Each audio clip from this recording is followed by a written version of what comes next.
All right, great. Well, thanks everyone for joining us today.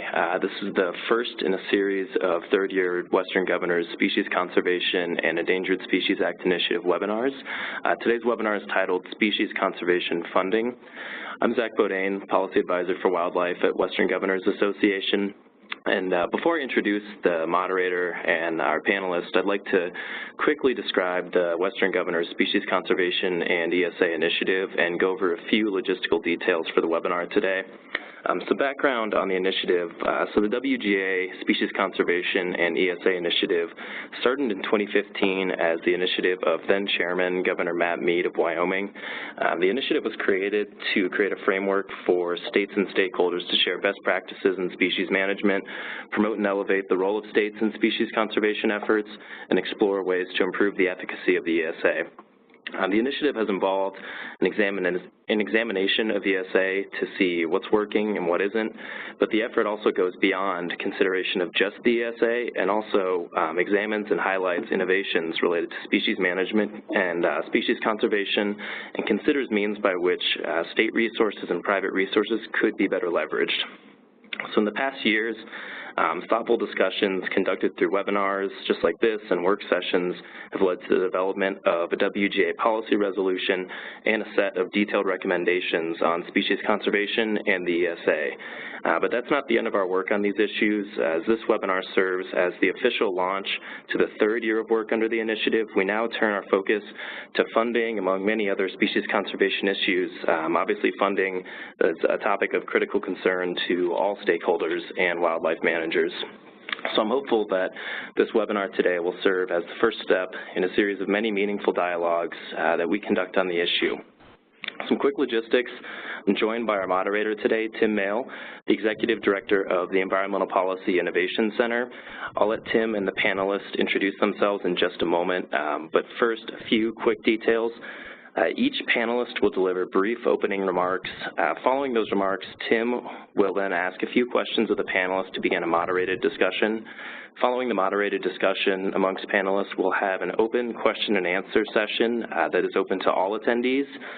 All attendees are currently on mute, so please write your questions in the chat box to the bottom right, and be sure that you have selected the option to address your chat question directly to me, Zach Bodane. I'm showing up as Dan Baer right now on the screen, so send your questions directly to Dan. And so finally, our goal is to have a recording of this available early next week. And with all of that said, I think I will hand things over to Tim now. Great. Thanks very much, Zach, and to everyone on the call today. Thanks as well to Governor Mead and WGA for organizing this and many other panels and webinars, and of course to Virgil and Christy and Gary on the call today. So today's webinar will provide a general and broad overview, both from myself and our panelists, on the current approaches to provide funding for conservation of wildlife species, which we will emphasize rare and endangered species, but not exclusively focus on those categories of wildlife. Each of our speakers will also talk about new ideas to bring new resources to the challenge of saving wildlife diversity, and also are available to talk about during the Q&A what has worked and what maybe hasn't worked in the past. As Zach said, we'll each speak briefly and then give a chance for a moderated discussion and then for your questions and answers. As many of you know, and certainly everybody in the panel, we have more than 1,500 endangered and threatened species recognized under federal law in the United States, the Endangered Species Act. But there also are something like 10,000 species that have been identified by state wildlife agencies as of greatest conservation need, and many thousands more species that are part of the unique diversity that's present in North America.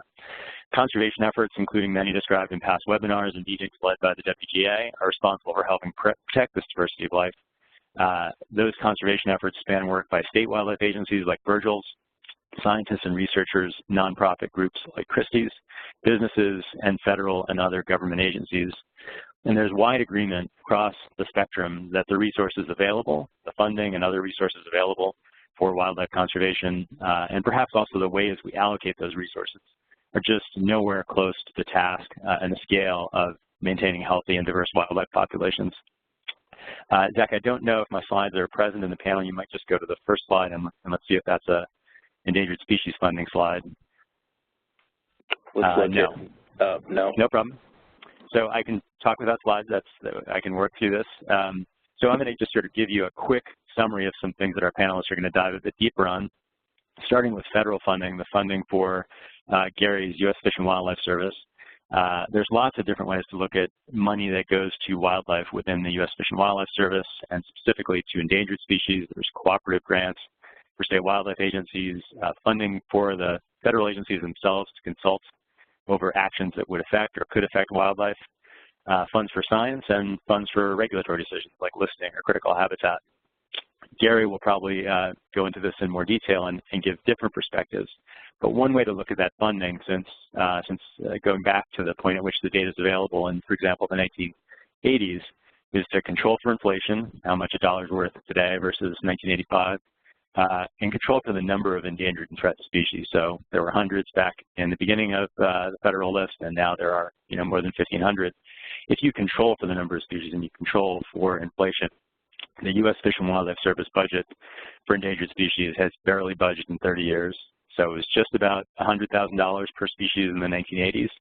And more recently in the mid-2000s, up to about $150,000 inflation adjusted per species, and then dropping again in recent years. So we've never really seen a fundamental shift in the resources available on a per species basis for conservation, and not a lot of progress in getting that number to grow, and those numbers are a small fraction of what's needed. At the state level, again, Virgil will talk about this in more detail, but to give one example, state wildlife grants were a program born out of an earlier effort to create comprehensive funding for state wildlife agencies. That broader effort didn't work, but it created an extremely important program, the state wildlife grants, that has led to more than $1 billion in assistance that's gone out to states, all 50 states and territories. But that funding, which has always been less than $100 million per year, has been on the decline for years, sort of holding steady, and then it drops, and then it drops, and then it drops, and just nowhere near enough for the challenge. And then a third example, the Farm Bill. The Farm Bill is the largest single source of conservation funding in the U.S., something like $4 to $5 billion going to conservation per year. Now that's mostly not going to wildlife specifically, but a large percent of that money has enormous wildlife benefits, and some is specifically targeted for at-risk wildlife, like the Sage-Grouse Conservation Initiative. Although that money seems like a lot, the space of private lands in the United States is vast. And if you compare the money today to the money that was available under the Farm Bills of the 1930s, 1940s, and 1950s for working lands, today's funding is less than it was in the first half of last century. Now, those are some of the sort of more challenging spaces in funding, but it's not to say there aren't a lot of bright spots in wildlife conservation funding. And just to give a quick list of some billion-dollar or bigger examples, 1937 Pittman-Robertson Act, creating an excise tax to create wildlife funding, the Dingell-Johnson bill, and it created a different kind of excise tax in 1950 to do the same thing. At the state level, in 1976, Missouri's Design for Conservation, a constitutional change that created a dedicated portion of the sales tax to wildlife and conservation, is another sort of milestone in state funding. At the state level again, Colorado in 1992 with a constitutional amendment on lottery funding, and Oregon 2010, Measure 76, lottery funding dedicated to wildlife and land management, public land management. At the state level, land protection is an enormous opportunity, and much of that land creates wildlife habitat. In 2000, one example is Massachusetts Community Preservation Act, which created a property tax surcharge that dedicated money to wildlife conservation, land protection, and open space preservation. And then to jump outside the space of what we think of as traditional government programs, 1988, I want to just reference first President Bush's commitment to no net loss of wetlands, and the effect that had on creating an enormous flow of private funding for mitigation and the replacement of wetlands, mostly on private lands, but some on public lands, and all of which provide important wildlife habitat. So that's a quick list of some of the best ideas that have had the most impact in the past. That's by no means a comprehensive list. I'm going to stop there, going through sort of a quick overview of funding, and I'm going to turn it over to Virgil, who will have a chance to dive into a little bit more detail and then followed by other speakers onto the past, present, and then the future of wildlife conservation and endangered species funding. Virgil? Thanks, Tim. This is Virgil Moore. I'm Director of Idaho Fish and Game, also currently Vice President of the Association of Fish and Wildlife Agencies. So I've been involved on national level steps. I want to give an Idaho perspective for the next steps that I think are appropriate and some things we've learned. Next slide. If we can go to that. So one of the things all states have is a trust responsibility. Idaho's mission statement is in code. It was done by initiative in 1938. It was given to us by the people of the state with an over 3/4 of the population voting for this in 1938. And it is not that different from many other mission statements. It has a trust responsibility statement. It has a conservation statement, preserve, protect, perpetuate, and manage. And like many other states, we have a pragmatic outcome of properly managed wildlife, and that is continued supplies for hunting, fishing, and trapping. Next slide. So some people have said that that is still not a valid mission statement, but in 2012, like many other states, we modified the Constitution. Some people of the state of Idaho modified the Constitution. Again, 73% said the rights to hunt, fish, and trap shall forever be preserved, and that public hunting, fishing, and trapping of wildlife shall be the preferred means of managing wildlife. Now, that works great for those species that are game species that are hunted, fished, and trapped, but it does leave a bit of a gap. This was directed at being sure, and I think what it says, at least in Idaho, there's still a large majority of people that believe in this. Next slide.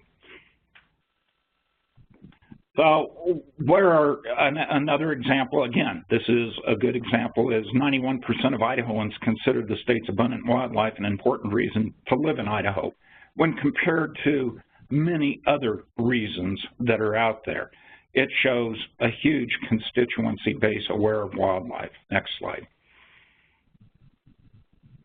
And to give you some sense of what we have for information relative to hunting, fishing in the state, I wanted to give you this perspective, but still, taking a trip away from home to view wildlife in the past 2 years, an important constituency regardless. I will have to note most of the photos you see here are of my family and family members out partaking, so I'm always proud to display them. Next slide. Idaho Trends. Even though Idaho is a large state with a lot of public lands, we are growing. We are an urban state by definition. We have most of our population lives in urban areas, and even though our resident license sales are increasing, and that in Idaho is how we fund our agency, we are not keeping pace with the growth and the demands of that 63–70% of people that enjoy wildlife on a non-consumptive basis. Next slide.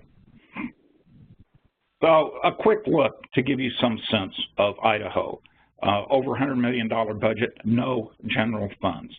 55% of our licenses now, or funding is licenses and our WISFR funds, our DJPR funds. We're a moderately sized agency, and most of our funding, that license funding, comes from our primary bread and butter species of fishing, deer hunting, and elk hunting. Next slide. So I did all of this to set up this particular slide. We do have a wildlife diversity program. We have put this in place back in the 80s with the Idaho Wildlife License Plate Program, of which revenue from that and a non-game check or a checkoff program for our wildlife diversity program on Idaho income tax. And you can see what the current status is at. I didn't add 2016 in here. There has been a slight uptake in plate sales revenue, but still we're under that $1 million revenue range. This is the money we match with state wildlife grants, and in our state program, 2% of our budget is dedicated directly to this wildlife diversity program. Now, we're spending much more of that on sensitive and species that are in need of conservation. But this is the discretionary money that the department uses, and gets to what you heard Tim say about the inadequacy of dollars to address the vast number of species in the state that don't have the kind of funding that's needed for management. Next slide. I want to do this slide just to give you some information that shows why I believe funding state wildlife management agencies is the strength of moving forward for management. As part of some work that was done with the NGOs in the state of Idaho, they surveyed to see if there was support for an initiative. They also wanted to get a sense of where the trust was among entities relative to conservation related issues and where they stood. I'm glad to say that this information clearly showed that our department and our commission are very high in trust among and a favorable rating among our public. Interestingly, our Idaho Department of Environmental Quality, air and water quality, ranks at half what our entity and agency has, and has a higher unfavorable rating. Not only do you have a favorable rating, but you see the unfavorable rating in there as well. This information suggests that as you develop additional funding opportunities, that putting the State Wildlife Management Agency in the forefront on that from a trust and a favorable rating standpoint makes some sense. Next slide.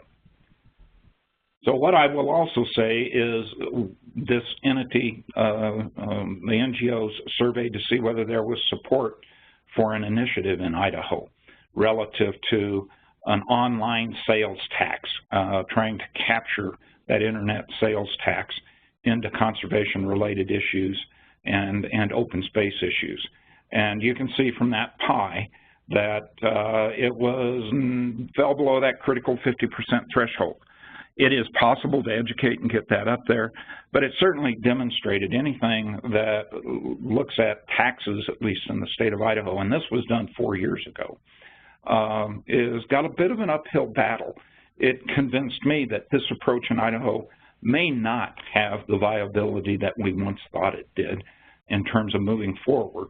Tim did a good job of illustrating some of the bright spots. Missouri's and Colorado's and Oregon's were all initiative type of processes that went forward, and I believe that's how some other states may get there. But certainly this is work we did in Idaho looking at how to get more dollars for conservation. Next slide. So that brings me to hopefully a lead into our next speaker, Christy, is why I believe that the solution to this is the Blue Ribbon Panel. And the Blue Ribbon Panel, and we'll get some detail on that from Christy, recommend a mechanism to sustainably fund conservation of all fish and wildlife. We need something with durability and consistency that can provide the funding through a state funding mechanism that funnels the dollars to the state wildlife management agencies that I believe have the most favorable ratings. And this particular program does that. It's the idea of NGOs and industry leaders. We were able to divorce it, I think, from state and federal agency leadership with Johnny Morris and Dave Frudenthal leading that effort. And we'll hear more about it. But I believe a solution to these critical long-term funding needs that capitalizes on the existing partnership we have with Fish and Wildlife Service through the PRDJ, the Wildlife Sport Fish Funding Programs, is something that is a low bar for us to clear. I'm going to stop there. I've taken a little more time than I intended, and leave it at that. Thanks very much, Virgil. And I'm going to turn it over to Christy Plumer from the Teddy Roosevelt Conservation Partnership. Yeah, good morning or afternoon for those of you in DC. So I'm Christy Plumer, and I'm the Chief Conservation Officer for a nonprofit organization called the Theodore Roosevelt Conservation Partnership. And for those of you who are new to TRCP and haven't worked with us, we were formed in 2002. Fairly small but nimble organization. We were founded by a former Republican staffer by the name of Jim Range, who really found the need in DC for there to be an opportunity for an organization that provided a forum for all the many different voices in the sportsmen and women communities, conservation communities, outdoor recreation communities to come together with a focus on federal policy, federal funding for conservation and sportsmen's interests. So we do have this definitive mission, as you see on this first slide, in terms of guaranteeing all Americans quality places to hunt and fish. And that touches down for us in a number of policy arenas, conservation funding, funding for species, funding for game species in particular, but also we look across the broad range of species interests when we're advocating at the federal level for funding, all touched down in our work for TRCP. And we're up to 56 members on a policy council, 56 different organizations within our policy council structure, and we get together and meet about 3 times a year. So just a little bit about TRCP. And if we go to the next slide. What I wanted to do here, we've got such tremendous speakers on this, was really touch on both for how TRCP works with our state partners as well as our federal partners, and dives in, taking a look at what our mission is of that access focus, federal funding, federal policy focus, and where we really are amplifying the voices of sportsmen in this town and really looking at these opportunities to build the funding that is available for species conservation funding. And right now we have 5 large campaigns running that dovetail with this work. I'm going to touch on these very briefly and do a deeper dive into the top 2. But conservation funding, we're hearing a lot about the federal budget right now. There was a big deal cut by the president yesterday with House and Senate Democrats.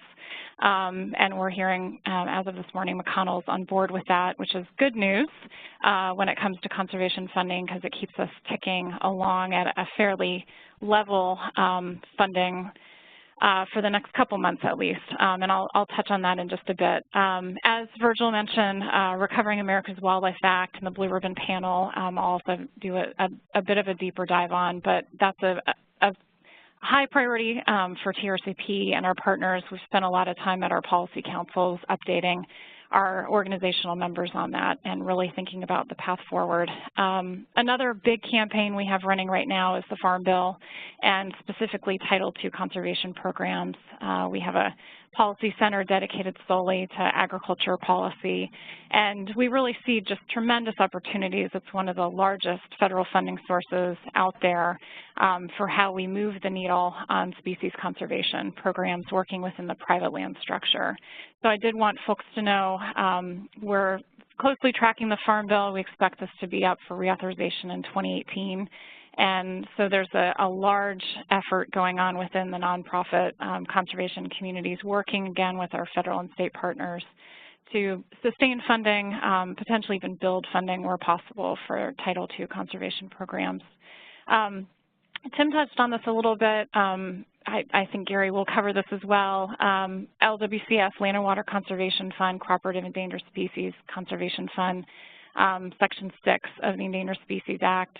It's another area we spend a lot of time on. We do a lot of appropriations advocacy work around the Department of Interior budget and these programs specifically, and have seen really great priorities such as wildlife management areas, waterfowl protection areas funded through programs like LWCF in particular, and some of the ways that program touches down through stateside grant funding and the federal funding sources. And then I did just want to touch very briefly, we've spent a lot of time in recent months as the new president came in and Congress has started to ramp up on this with regard to a comprehensive infrastructure package.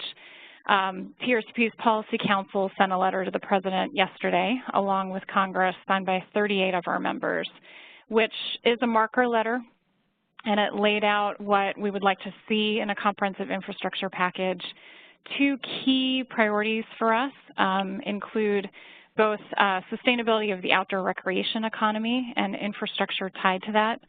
There's a significant fish and wildlife nexus there in terms of different aspects we would like to see for improving fish and wildlife habitat. And this also dovetails when you talk about the outdoor recreation economy with a concept that many in our community worked on through Transportation, Infrastructure, and Water Resources Development Act, the authorization that drives the Army Corps of Engineers programs with regard to something we term natural infrastructure, which are investments in restoration and conservation of nature and nature-based systems. So, when we've got a big opportunity for infrastructure tied to transportation and some impact on wetlands, we'd see some natural wetlands buffers to reduce stormwater as being a natural infrastructure solution. Migration corridors and a lot of the tremendous work that's happened, particularly in the West. We've also seen some work in the East with culvert systems tied to fish passage. But when we look at big game passage around transportation systems, those types of aspects, we're thinking about how our work dovetails with the comprehensive infrastructure package. So that's a letter we can share. It did just go out yesterday, and we're making the rounds with it today. And if we go to the next slide, I would like to just touch very briefly on, again, I mentioned there was looks to be a temporary budget deal that's going to get us through mid-December right now, increases the debt ceiling. And also, we've got a short-term, what's called continuing resolution, which keeps the federal government ticking along at these stable funding levels consistent with the current numbers that we're operating under for fiscal year 2017. So that's pulling us as we enter the start of October into the fiscal year 2018 term. One thing I do want to note is many in our community, since a fairly negative and detrimental budget proposal was pushed out way back in 2011, have been doing a lot of work in being, with one voice, pushing a message that we need stable funding for conservation within the federal budget. This is the discretionary, non-military portion of the budget. It's called Function 300. Funds everything from Department of Interior to components of Department of Commerce, Army Corps of Engineers, and all the different agencies that trickle down under that. And ultimately, all of this leads to the individual programs that we all track through the annual appropriations process. So like the Cooperative Endangered Species Conservation Fund, like the state and tribal wildlife grant programs that we work so closely on with Association of Fish and Wildlife Agencies and our state partners. So I think that what I want you to get out of this slide is there's a big effort underway to keep this funding level stable, but we are continuing to see this tick downward, and that's due to a number of pressures. Mandatory programs, Social Security, Medicare, Medicaid is a big part of why we're seeing a downturn, but also just shifts in funding within the discretionary budget between non-military and military priorities is a part of this as well. If we go to the next slide. Thanks to the Association of Fish and Wildlife Agencies for sharing the next two slides with me. I do again want to just reiterate that from the nonprofit, from the conservation community perspective, our objective is to support the states and the states' prioritization and forward momentum with regard to the Blue Ribbon Panel priorities, and a legislative solution looking at this gap in funding between existing current funding, funding coming in from license fees, excise taxes, those Pittman-Robertson, Dingell-Johnson programs, as well as what we're seeing through the federal existing funds, again, tied to that slide earlier with regard to our significant efforts on the conservation budget. So, upwards of $60 million annually combined with those license fees. And then that gap that exists that the Blue Ribbon Panel has identified being, upwards of $1.2 billion annually in terms of the needs that are out there to ensure that we have conservation of this full array of prioritization around fish and wildlife species that are of importance to all of us. So TRCP is strongly supportive of a piece of legislation. It was introduced last Congress. AFWA and many other partners are working to move that forward this Congress, called Recovering America's Wildlife Act, which really dives into the needs that are out there, finds the champions in Congress to advance that, and ensures that there's this $1.3 billion annually dedicated via existing revenues from energy and mineral resources on federal lands and waters. So it's taking federal resources and ensuring that they're going to address these needs through a program currently in existence in statute, but ensuring there's that direct funding link, and that program is called the Wildlife Conservation Restoration Program. And we've seen annual funding for the state and tribal wildlife grants. This would, again, ensure that that's permanent funding coming from federal resources that are where we see an impact on lands and waters through existing mineral resource and energy activities, and ensuring that those go to long-term sustainability of fish and wildlife. So in terms of our focus areas and our campaigns and the way we're supporting our partners out there, this is a very high priority for us. And then I'll just turn to the next slide, which just, again, focuses on so much of our work in this community is based on our partners. Association of Fish and Wildlife Agencies and the Blue Ribbon Panel have put together a really great set of partners across the business communities, the nonprofit communities of states, in terms of how to move this campaign forward. And again, from TRCP's perspective, this is exactly the way we need to approach these issues, with strong partnerships and strong voices, and non-traditional partners that are going to go and help us advance this up on Capitol Hill. So that's it for me. Thank you. Great. Thanks so much, Christy. I'm going to turn it to Gary Frazer from the U.S. Fish and Wildlife Service. Thanks, Tim. Again, this is Gary Frazer. I'm the Assistant Director for Ecological Services with the Fish and Wildlife Service here in our headquarters in Washington, D.C. What I wanted to do is just provide a bit of a window into federal agency appropriations. I'm going to speak to the Fish and Wildlife Services budget. We're the only agency in the federal government that's dedicated to conservation of fish and wildlife and plants and their habitats, but a lot of other agencies obviously have that as part of their mission. And I think that what I'll talk about is somewhat indicative of what we see in other agencies through the federal appropriations process. So next slide. So this slide compares our fiscal year 2017 discretionary funding request to what Congress actually enacted as a 2017 budget, and then also to the President's 2018 request. So if you look at the left side of this slide, the bar on the left is the 17 request, the middle bar is the 17 enacted, and the bar on the right is the 18 request. And so you can see that in 17 we requested about $1,309,000,000. Congress appropriated $1,258,000,000. In 18, the President requested $1,151,000,000 for the Fish and Wildlife Service. So this is resource and management funding. This is the portion of the appropriated dollars that pays for salaries, it pays for gas, it pays for rent, it pays for equipment, it pays for the operations of the organization. Now, on the right hand of this slide, you have some of the other discretionary accounts that are also part of our appropriated process. So we have an account for construction. We have one for land acquisition, land and water conservation fund, land acquisition. We have an account for the Cooperative Endangered Species Conservation Fund, Section 6 funding. NACA, and a few other grant programs, and most significantly the one on the far right, state and tribal wildlife grants. And again, in this bar chart, the bar on the left, the request for 17, the one in the middle is the 17 enacted, and then the one on the right is the President's request.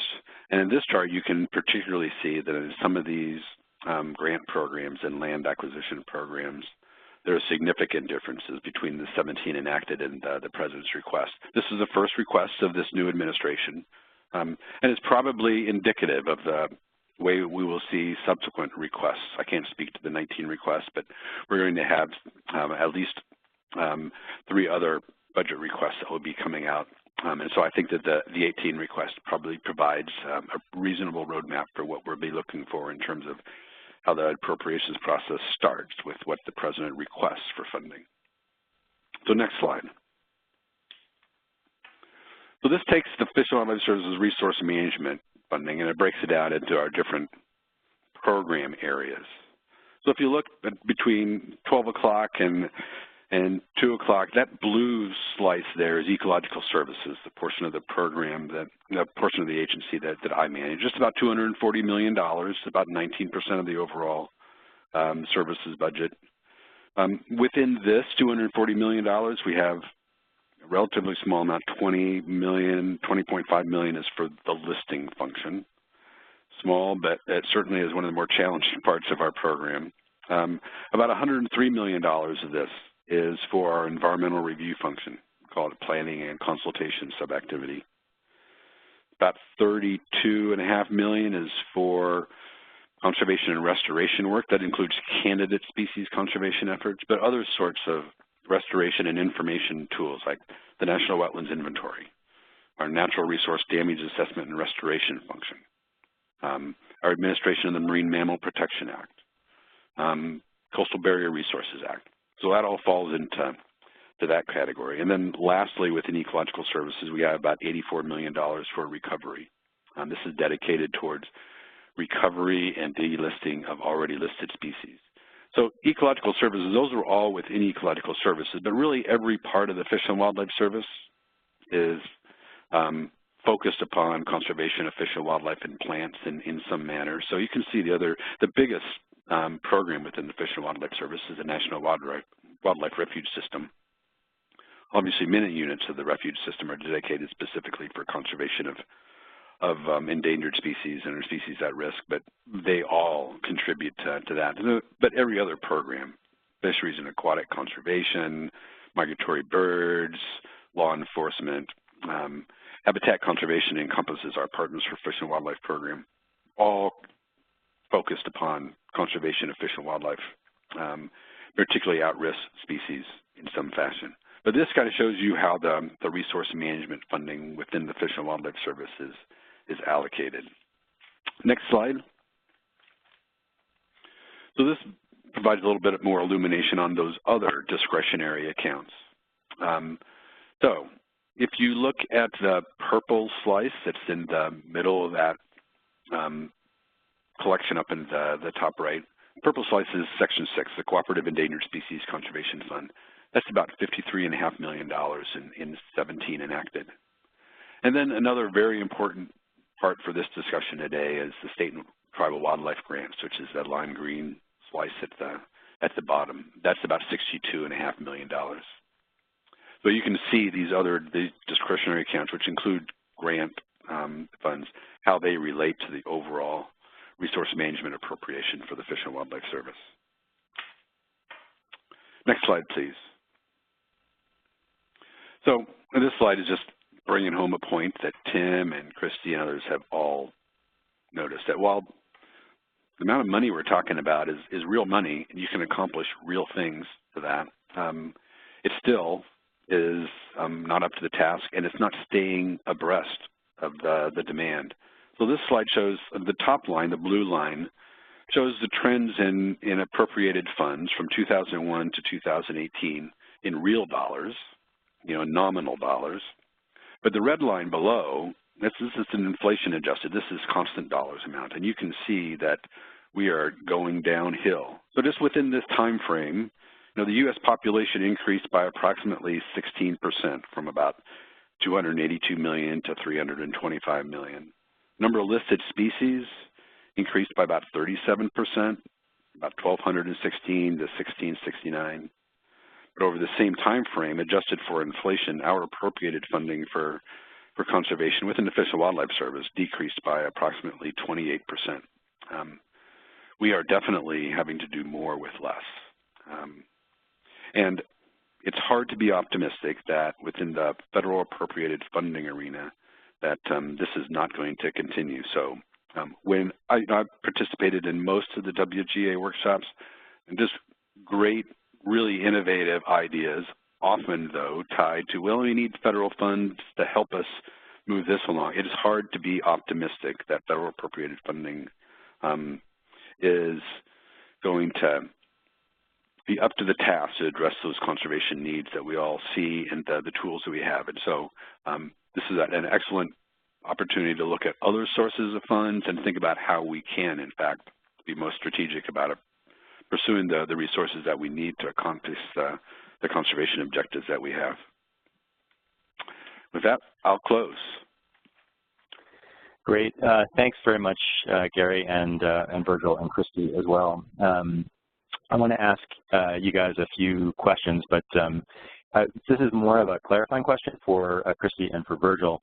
The blue ribbon approach and the act that particularly you, Christy, spoke about in detail, could you just explain a little bit more about how it works, how the funding mechanism works? So you talked about a sort of a $1.2 billion annual shortfall.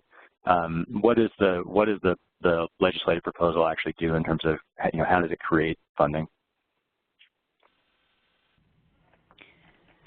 I can bounce off of Christy. Go ahead, Christy. You okay. take it. Do you want me to? Yeah.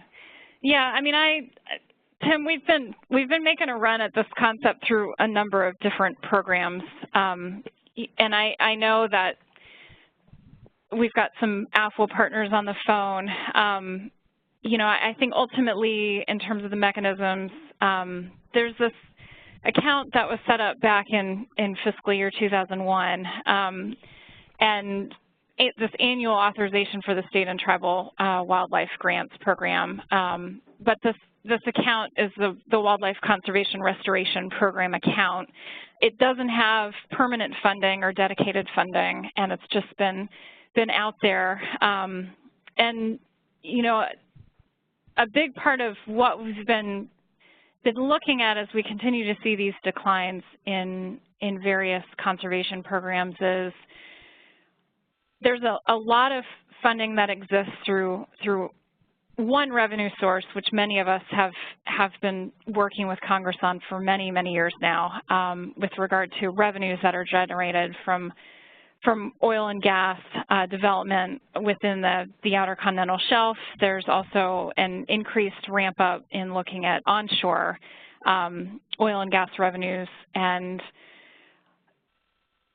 a blend of the two, making a run at how to ensure that the federal revenues that are generated do not just end up in the general treasury, and that when we're tapping into a resource like oil and gas within federal lands, whether they be onshore, offshore, we ensure that a portion of those proceeds are going to do restoration to counteract that impact on one resource and ensure we've got sustainability in another resource. And so that's really the mechanism, is ensuring that we've got a dedicated revenue stream from the existing revenues that are going into just the federal treasury and moving those over to a program like the Wildlife Conservation Restoration Program. And that takes a specific piece of legislation to do that.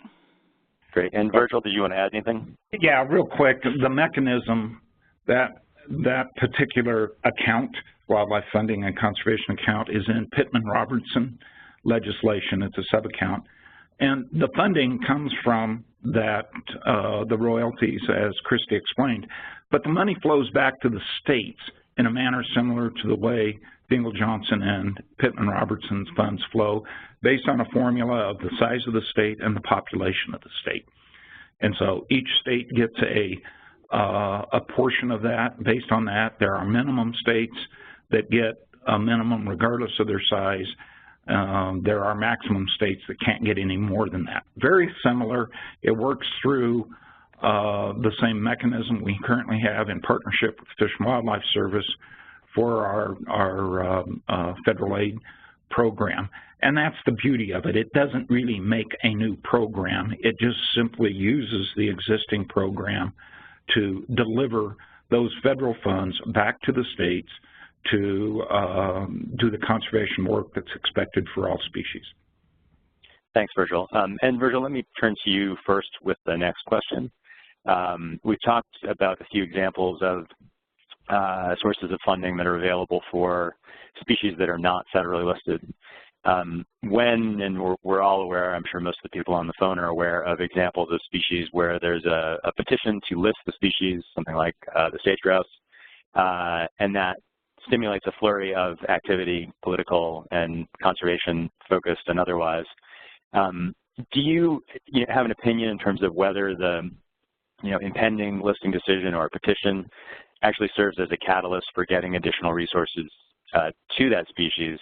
And so that's sort of the first question. It's more of a yes or no. It has an effect. It doesn't have an effect. It's positive or negative. But I think the more substantive part of the question that I'm interested in your perspective on is, from a funding perspective, is it possible to get even further ahead and be more proactive? So instead of ending up with a petition, are there ways to use the funding so that you don't even ever hear about the petition?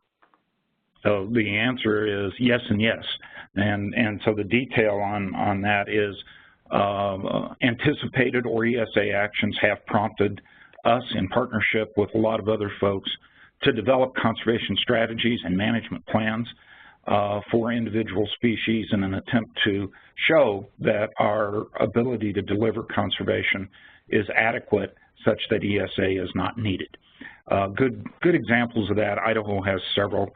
Pygmy rabbit, the Idaho ground squirrel, western cutthroat trout, all of the subspecies in Idaho, there are 3 of them. Wolverine, most recently, sage grouse, leather-side chub, big lost river mountain whitefish. All of those are examples of threats to ESA action that prompted the state with other partners to see if we could develop conservation strategies that would be adequate. And those I listed so far have not been proceeded through ESA.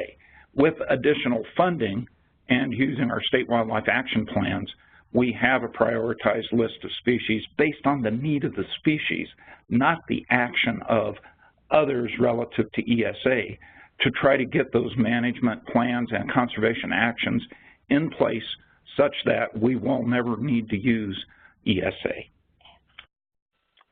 Thanks, Virgil. And Gary, I might turn the question to you next from a slightly different angle. I know there's some activities the Fish and Wildlife Service is engaged in sort of pre-listing, trying to help advance conservation of species or planning or science. Do you have a perspective on the allocation of resources toward that pre-listing phase, and whether there are sort of particular successes you'd want to describe or opportunities that you'd want to talk about in a scenario where you're looking at the species that have not been listed but might be in the future? Yeah, we certainly have seen real return on investment in conservation efforts for species before they're listed. But I'll be honest with you, it's a challenging issue for us in a budget environment like we face right now.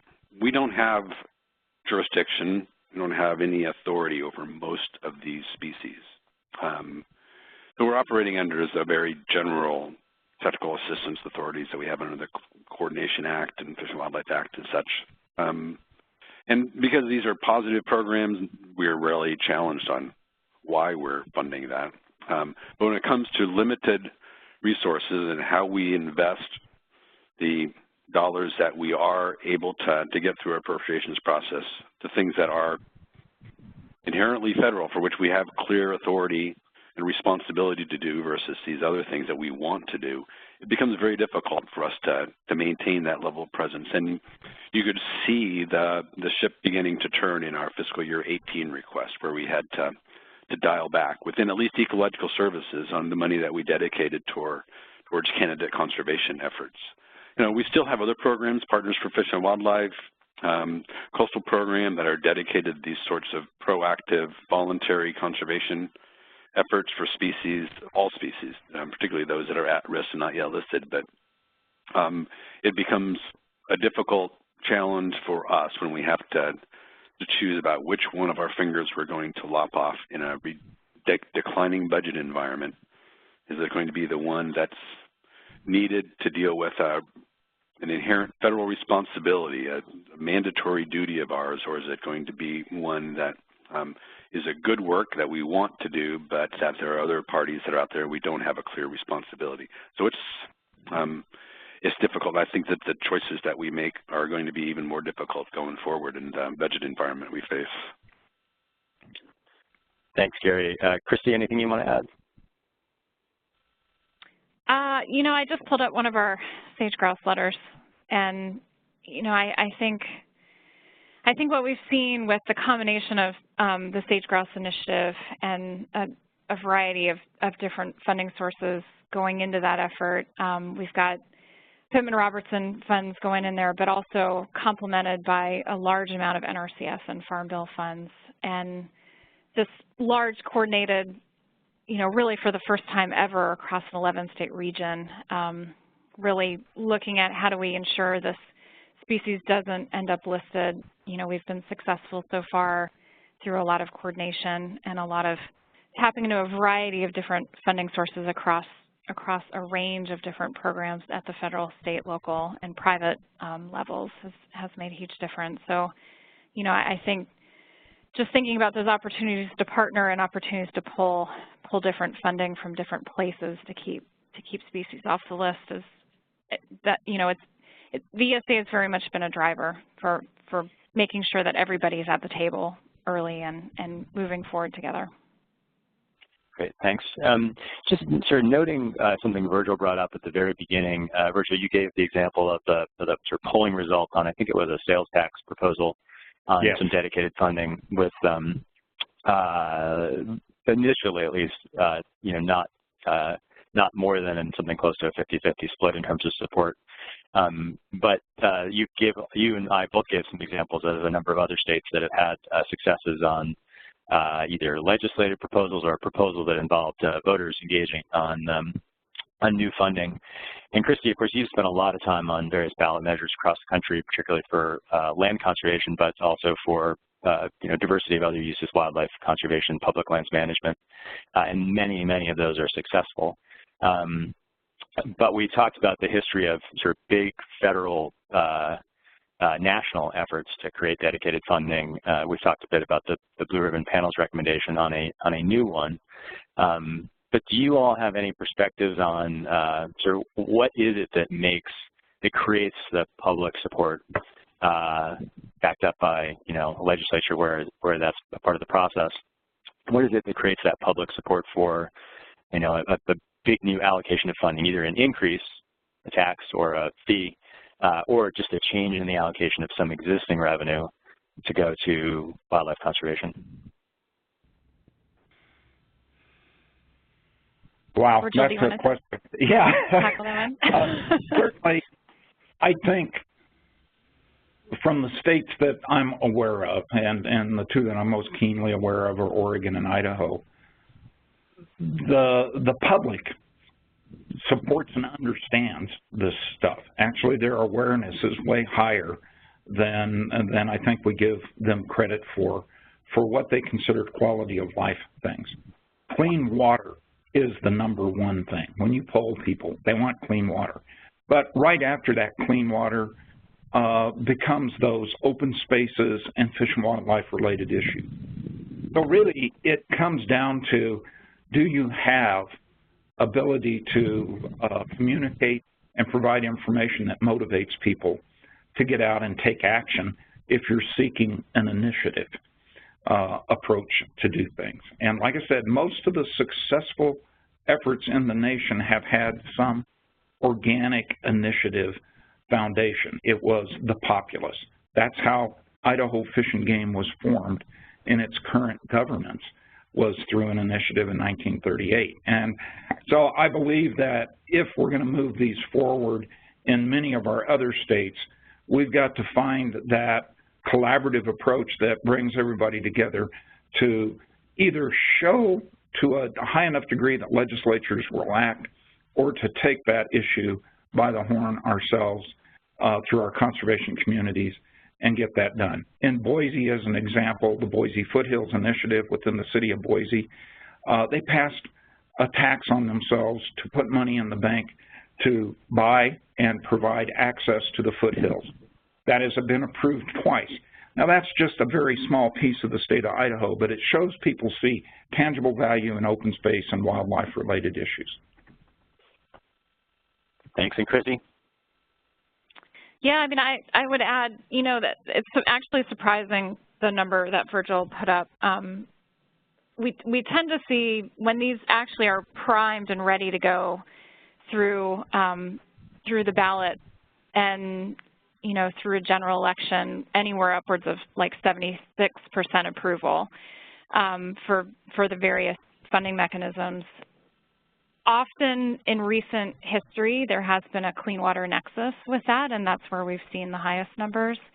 And there's a lot of work done by the state partners and the governor's offices working with partners.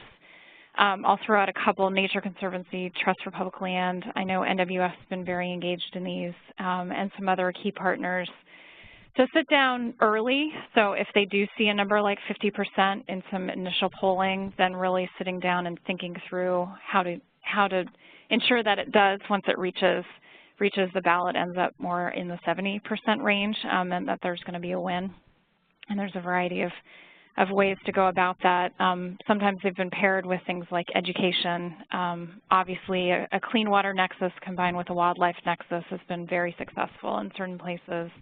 And then really they do a lot of work on focus groups and how voters are thinking about these issues and how you go in and message these issues so you eventually have a win.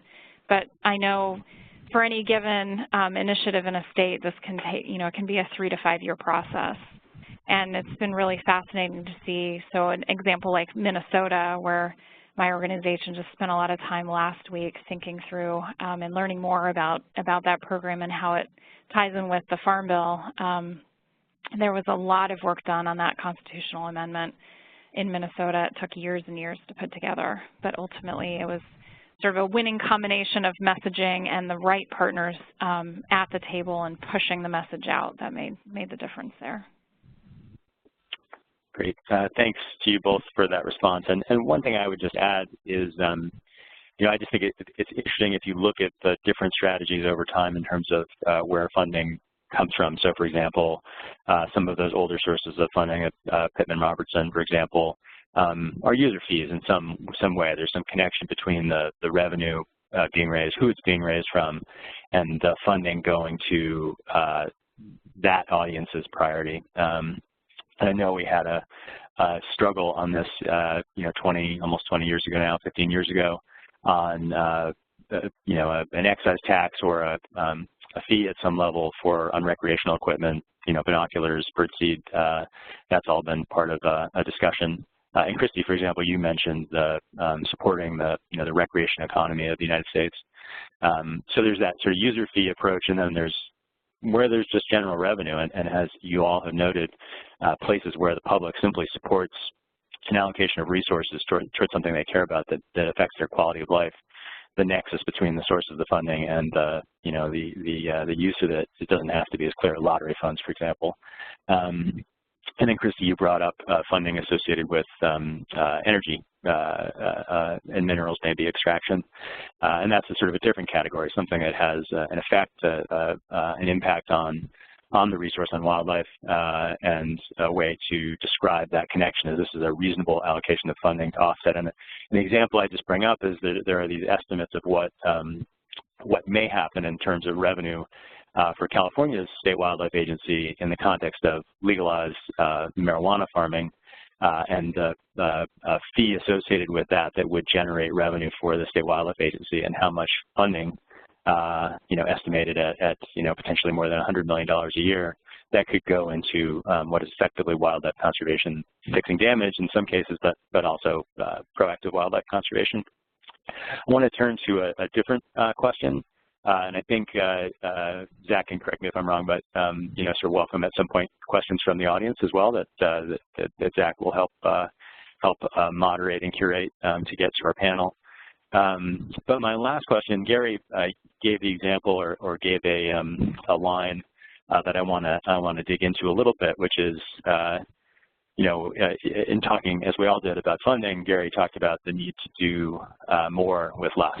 And I want to challenge that just a little bit and ask whether, there comes a point where you have to do less with less, but figure out how to do that less in a way that is as efficient as possible. And so one of the opportunities, and Virgil, you also brought this up. You talked about the prioritized list of needs for your species of greatest conservation need, and that list is, science-driven, manager-driven, a list of priorities that are really based on the best available science and knowledge of your staff and what you guys believe is, is effective. So I wanted to ask any of you, maybe start with Gary, but are there examples of ways that you can use existing funding to greatest effect to prevent extinctions or achieve recoveries, prevent species from ever getting near any brink that we want to avoid? Or are there things that you think are particularly important, the types of uses that are particularly important in the space of wildlife conservation? Does, for example, money that goes into partnerships pay off in a different way than money for planning and science? And I realize, as Gary pointed out, that it's choosing among your fingers, or it's a sort of Peter Paul kind of question, but I'm just focusing on the positive. Are there things that really stand out as uses of resources that you couldn't argue, you would argue, are just a really effective place to put money? So this is Gary, and so it is just a complex picture, but it is what I deal with every day. How can we be most strategic and most effective in allocating the limited resources we have so that we can accomplish the most conservation for the species that need it the most? As a federal agency, obviously, we have to be also very cognizant of responsibilities that are the federal government's alone, and so that is very much colors the overall analysis. And in recent years, the appropriations committees have made it very clear that, particularly, say, in our endangered species recovery arena, they expect us to prioritize use of our funds for the actions that are inherently our responsibilities under the Endangered Species Act: recovery planning, 5-year reviews, acting on recommendations to downlist or delist species. Whereas inherently, as biologists, we would like to spend all our time keeping species from blinking out. But we have a variety of responsibilities, and these things are inherently federal. But kind of stepping back from that, we are definitely looking at every opportunity to be smarter about how we spend the limited dollars that we have. Some of you on the call may have read about an effort that we've engaged with some colleagues in academia and others to use modern decision analysis tools to help us be smarter about how we spread the dollars that we have for endangered species recovery among all those species that are out there in need. If you look at our recovery report to Congress, you'll see our expenditures report. You'll see that it's not equitable, and some species get a lot more money than others. Our objective in working with these researchers was to identify and help us develop a tool so that we could be strategic, much more strategic about how we spread our money. It's been reported in the press that it's going to be used to actually play God and say that we're going to let this species go extinct. That certainly was not our objective. It's not my objective. But it is definitely my objective to be much more quantitative and transparent and consistent and objective about how we decide how much money to spend on this as opposed to that. Because I want to spend the right amount so that we can accomplish the most conservation for the species that need us the most and can have the greatest effect. And I think that we can use modern decision analysis tools and techniques to help us do that. Tim, this is Virgil. I'll chime in on that real quick. I think the concept of conservation triage is gaining more and more academic review to assist us with that tool that Gary talked about. I do believe we spend way too much money on some charismatic species, that amount of money isn't making a lot of difference, and we're not spending enough money on some species that we can move the needle tremendously on if we just apply some of those. And it's part of the problem has to do with interpretation of the responsibilities the service has under ESA. Many folks are proponents of, well, you gotta have that species present on most of its existing landscape. That simply doesn't make sense with the landscapes that we have today. An example, Yellowstone cutthroat. They only occur in Idaho on about 43% of their existing historic landscape. But there are millions of these fish in secure habitats such that ESA is not needed, and it's been reviewed twice by the courts and passed muster. And we have to accept the fact that from a conservation triage standpoint, I have major waters in the state of Idaho that have rainbow trout in them, that there is no way to eradicate rainbow trout. There is no way to remove those other exotic species such that cutthroat could make it. But I do have places that cutthroat are handling just fine and supporting their populations. So conservation triage in this case is a landscape level decision, not so much whether the species exists or not, but that we're not going to spend valuable money trying to push a rope uphill relative to the reestablishment of a native population where we likely would never succeed. Thanks, Virgil. Let me turn to a question from the audience. And the question concerns the private sector and the role that the private sector can play in wildlife conservation.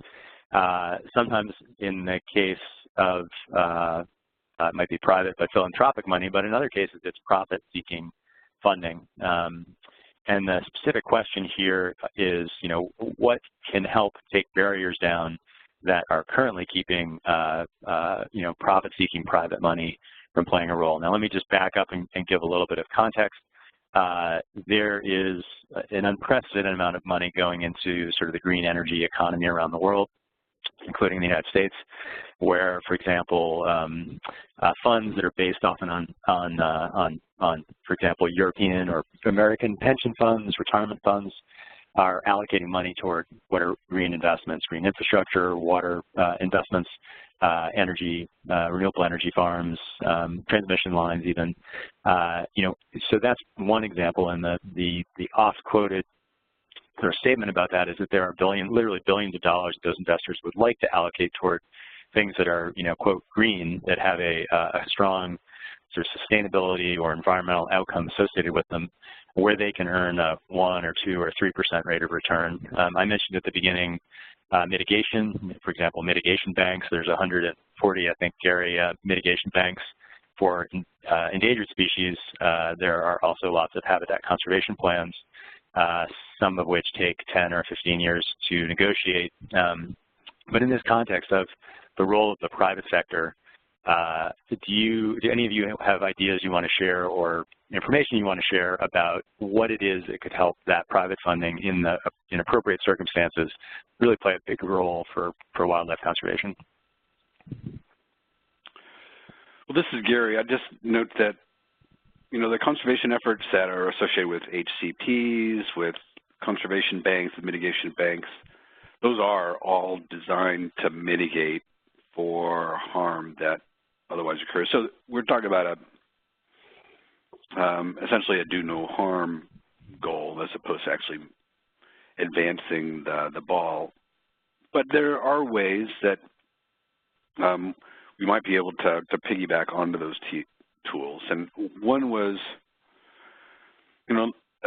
last year we finalized we call it Prelisting Conservation Actions Policy, in which we clarified that it would be the position of the Fish and Wildlife Service that if a state, under their authorities, wanted to develop a conservation strategy for a species at risk, and then either the state or an agent of the state wanted to implement that strategy and did good works that actually improved the condition of the species, that if that species ultimately was listed as threatened or endangered, we would count that good work as mitigation down the road. So it provided some monetary value to those conservation efforts.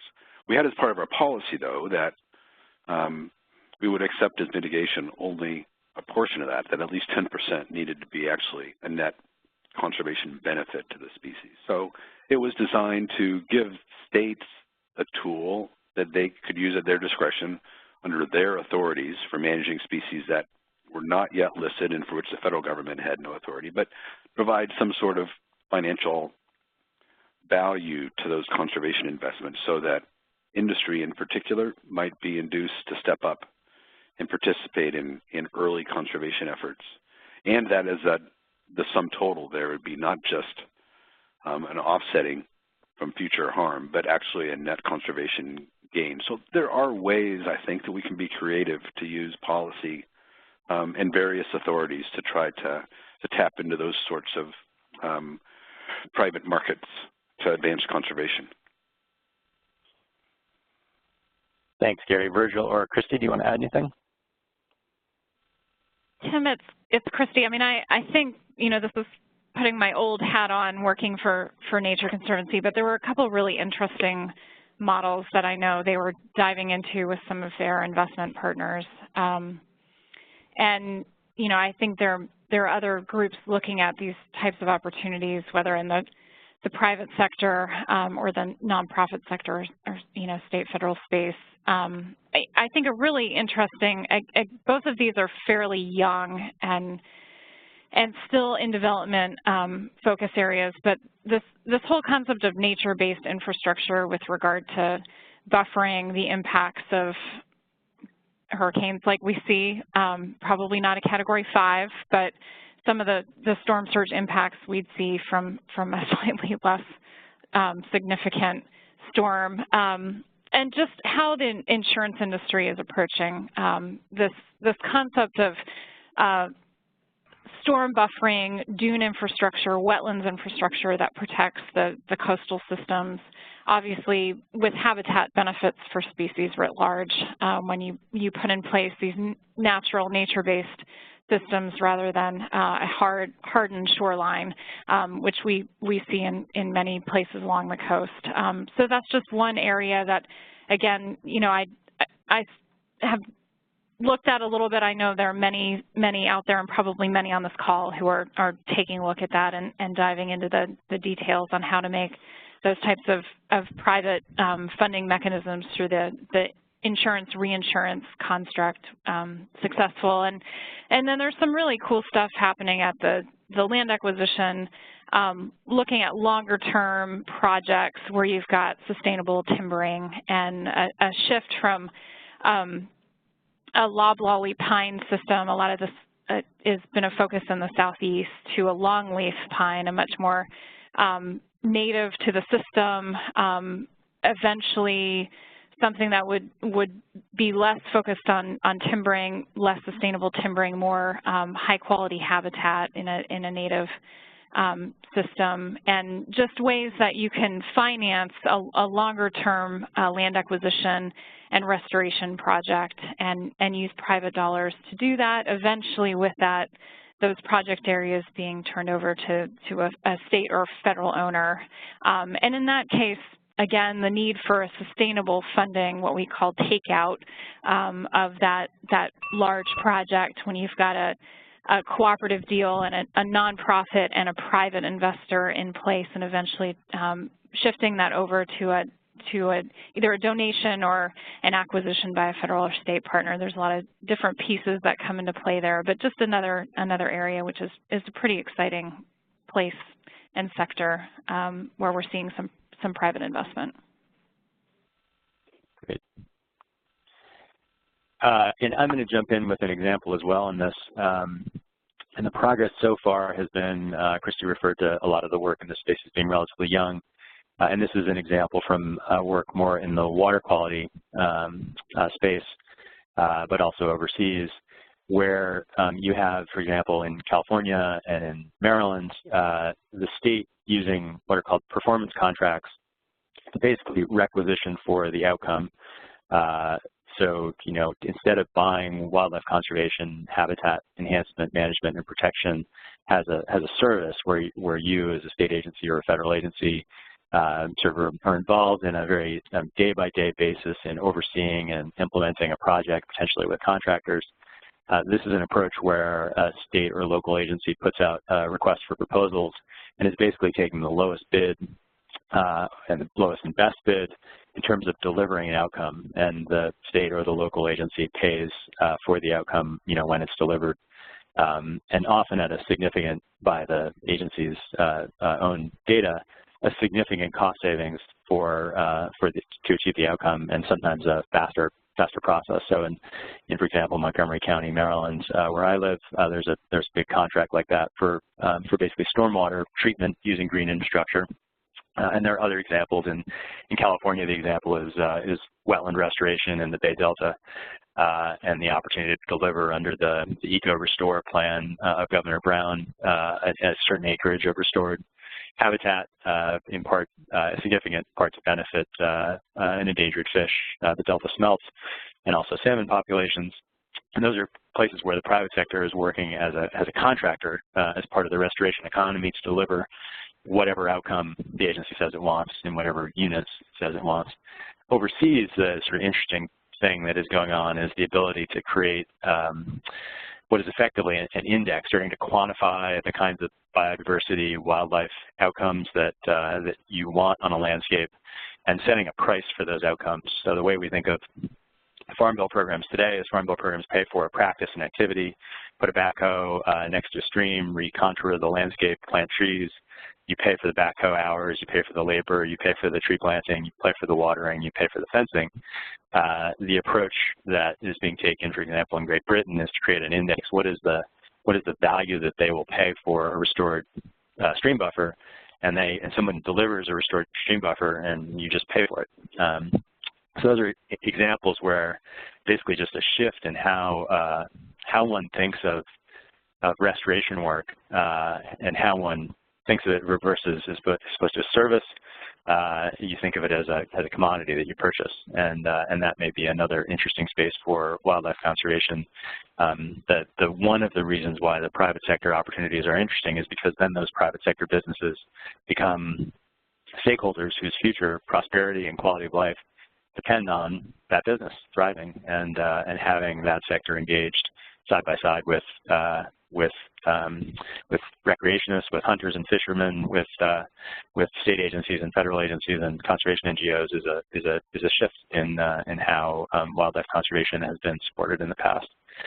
Let me turn to another question from the audience, which is sort of an interest in science and how tools could be used to help deal with applying conservation. So, and let me go back to one of the answers Gary made, which was ATPs, and that is offsetting an impact on a listed species, but often there are dozens or hundreds, for example, in the case of sage grouse, hundreds of other species that benefit that potentially we never hear about because large-scale habitat protection management secures them at the same time we're working on other species. Are there ways that the science can help us do a better job of conserving wildlife? And in particular, because we're talking about funding, are there pieces of the puzzle around science and technology where some new source of funding could go a long way toward helping deal with some of the problems that problems and opportunities that you all spend time on every day? Well, I'll jump in on that one. This is Virgil. Certainly, well known to all of us is that usually when we take landscape scale actions, sagebrush steppe habitats as an example, there is a suite of sagebrush dependent species. Sage grouse are just iconic to that, but I mean sage sparrow, I could go on and on with the number of species that are dependent down to insects and some other plants that are dependent on those. The biggest science need that we have as states is the mapping, the necessary monitoring information to be sure that on those working landscapes, the actions we take for one species provide benefit to all species, or at least the suite of species that is important that we're looking at. And that has been started with the Western Association of Fish and Wildlife Agencies under the Sagebrush initiative that they have taken up to look at those other species and pull together all the information that the Western state and federal agencies have so that we can begin to monitor how changes in that large Western landscape. That's just one example, Tim, but the science can help inform our decisions to utilize working landscapes. If we go in and take juniper out to enhance sage-grouse as an example, which the science is clear is a benefit, does it have a benefit to other sagebrush dependent species, or is there some other offset we need to be aware of? We're looking at that science very closely, and early results are positive for other species, but it's not nailed down yet. Thanks, Virgil.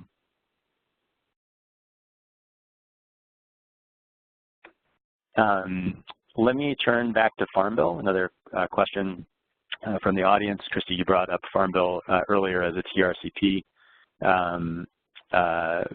priority and a broader conservation community priority, which I agree with and am working on as well. Let me just state, and you will feel free to disagree with me, but it seems like it's going to be a challenge to get the authorized funding levels for conservation programs to be higher than they were in the last Farm Bill. That to me seems like an uphill battle in whatever 2018 Farm Bill conservation title that comes out. Welcome any discussion on that. Within the context of the Farm Bill, there are ways that it's used very effectively. We've talked about some of those. Virgil just gave some examples associated with sage-grouse. The way the programs traditionally work is through individual contracts under a conservation plan, farm by farm, with USDA engaged in those projects. Programs like some of the regional conservation partnership initiatives or conservation reserve enhancement program from an older era attempt to work on a landscape scale with a sort of a diversity of uses, sometimes with different parties on the ground, different parties in USDA taking the lead.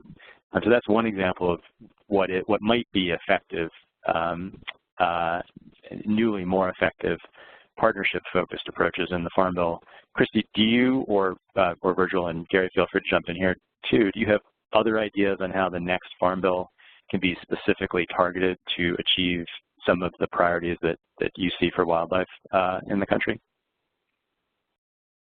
Yeah, Tim, it's a good question, and I'd love some help on this because I know the states have been engaged on this as well. I think just to throw out, I do think we're going to have an uphill battle on our hands, unfortunately, and I think there are a lot of competing interests, as we always have with heading into a Farm Bill cycle. That said, we've seen commodity prices down on some commodities, and we've heard this increasingly interest by landowners to look at other opportunities, such as some of the Title II programs, Conservation Reserve Program, and some of those. I mean, I think there was such a huge shift made in this last Farm Bill to, Tim, as you mentioned, one of the big initiatives was the Regional Conservation Partnership Program. And, I think one thing we're focused on is just continuing to make sure that it works, it's successful. There's still some glitches with that new program, and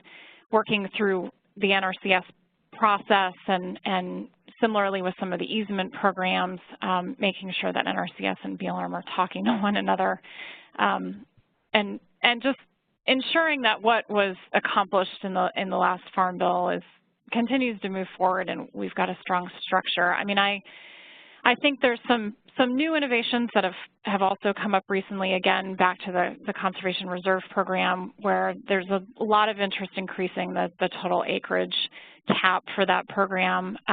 Some new focus on ensuring that there's some opportunities for enhanced grazing and some coverage of grazing areas under a program like CRP, I think would be one of those new innovations that we're excited about.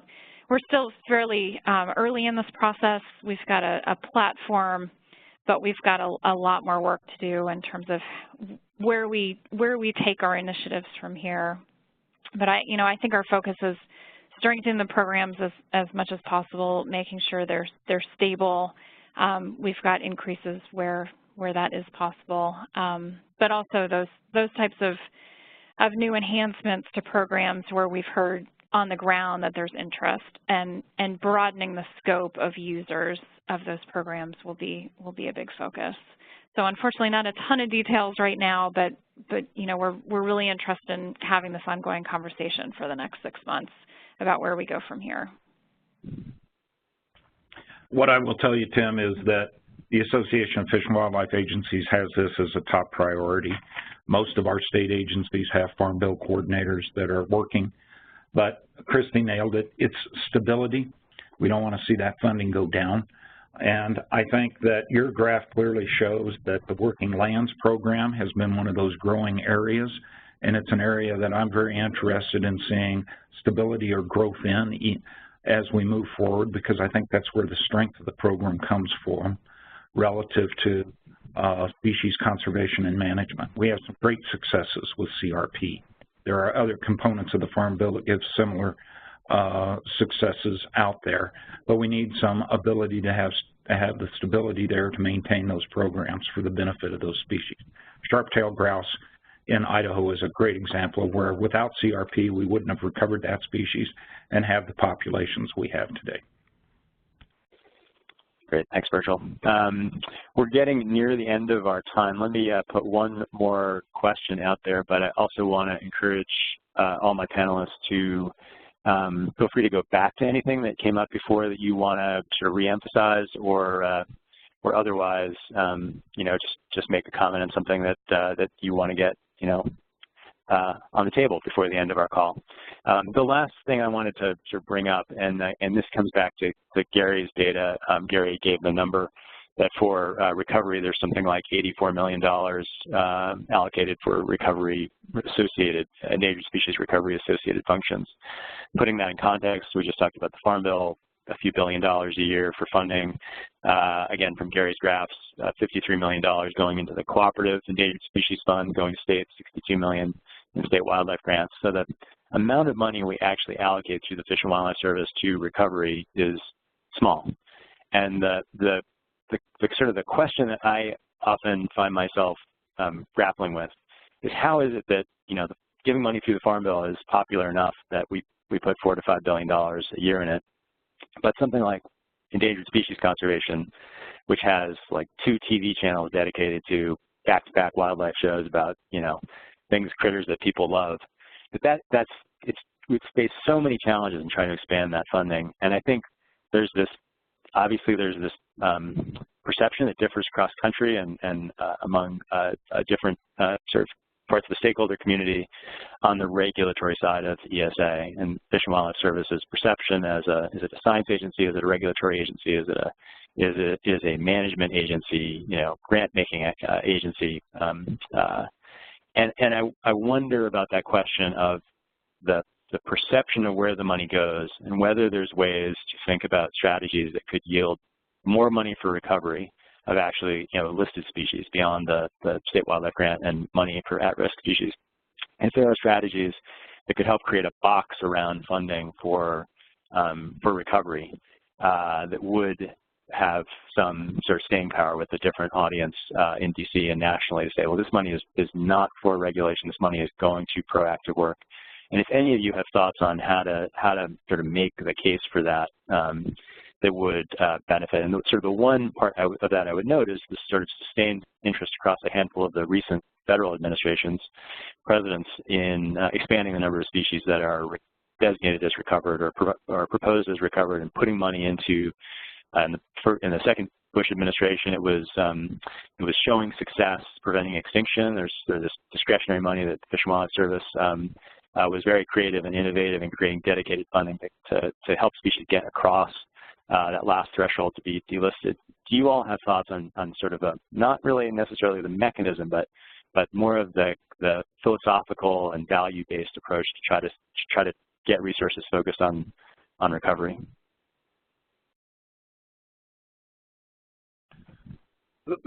Certainly, Tim, and I know Gary may have something to say here. I believe, again, we need to be very pragmatic. We need to find those species that are lacking in capacity, both from a funding standpoint and a habitat standpoint, to get them across the threshold.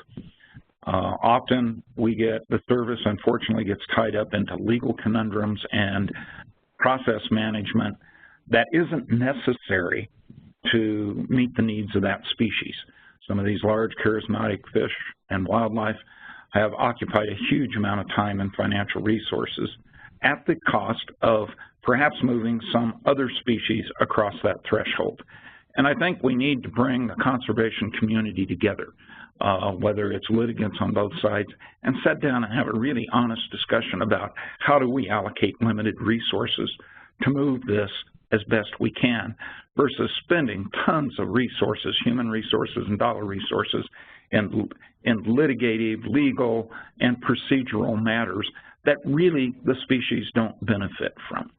And those are tough decisions that have to be made, but it's going to have to be collaborative, and we're going to have to reach large and broad, try to bring those folks together and find those ones we can get across the finish line with additional resources focused on them. We're not going to get, really, I don't think we'll get a lot more money unless we get the blue ribbon panel stuff through. But I do think we can focus the resources we've got much better than we've been able to. Christy, last words? Virgil did a great job on that. I think I just want to thank WGA for hosting us. I mean, I think it's such a great opportunity to bring the NGO partners, the states, and the feds together. And as Virgil said, we need to do this more and be creative.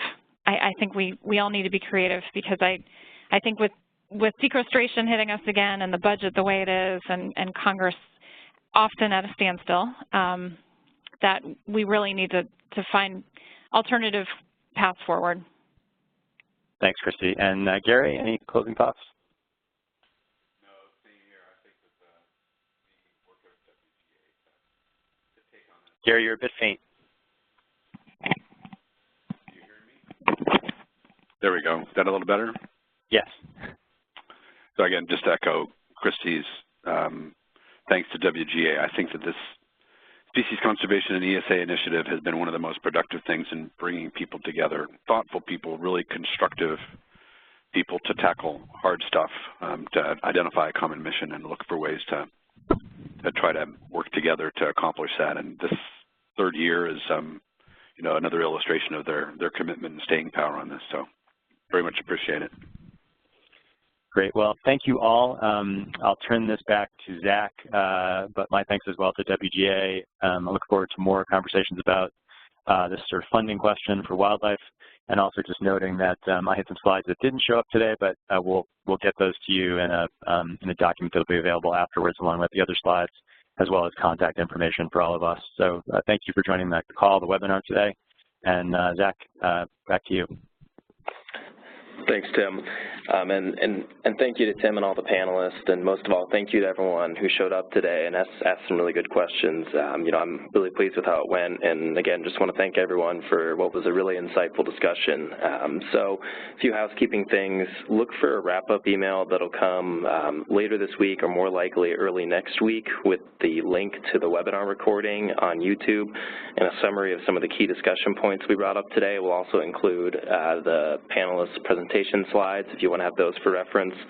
Also, I would encourage folks that are maybe a little bit more new to this initiative, if this is your first exposure, to go to westgov.org.